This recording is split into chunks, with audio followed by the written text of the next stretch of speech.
I want to start kind of before predictable revenue. What were you doing before?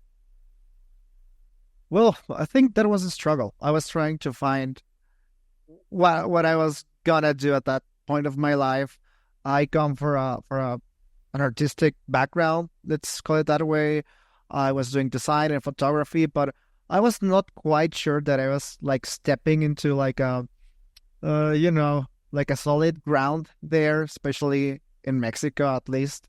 I wanted to make a living and have a family and make projects out of it, and it's really difficult. So I was kind of wondering where I was like going to in terms of what I was going to do that was profitable, but as well something that I really enjoyed and that I was good at. So I was kind of figuring out um, since the pandemic. So I was kind of lost before PR, like trying to figure out where I was headed to.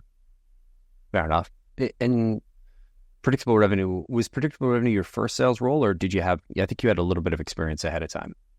Yeah, I had a little bit of experience, but I had those experiences or that experience while I was trying to figure out whether it was something that I wanted to keep on doing or something that I really enjoyed or at least that I was good at because I did it, but I was still not like feeling like I owned that until predictable revenue. I think you and I have something in common in that we both talked a whole bunch when we were kids. It sounds like you were a little bit funnier. You could do impressions. Tell me about that and how it kind of got you into sales.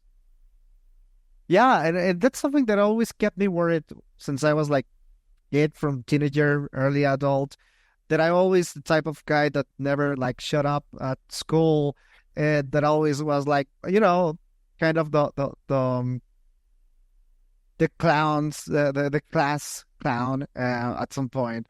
And I always like wanted to shock people and to talk with anyone and so I always thought like, oh, I don't know what I'm gonna do with that when I grow up because that's not what you rely on when you are a grown up with having a job or a professional career or something. So yeah, I was like that when I was a kid and teenager, and maybe I still am. So yeah. I think I still act like a teenager, telling jokes and screwing around sometimes. It's hard to remember Ah, that I'm the boss, and still be that guy at the same time. yeah, yeah. It's hard to get those two to work together, but sure. I remember you mentioning something about it thickening your skin. Can you tell me more about that? Yeah, absolutely. And it all that also relates with the fact that when I started doing call calls, I mean, like everyone else, I was scared as hell when I started, and I hated it for the first weeks.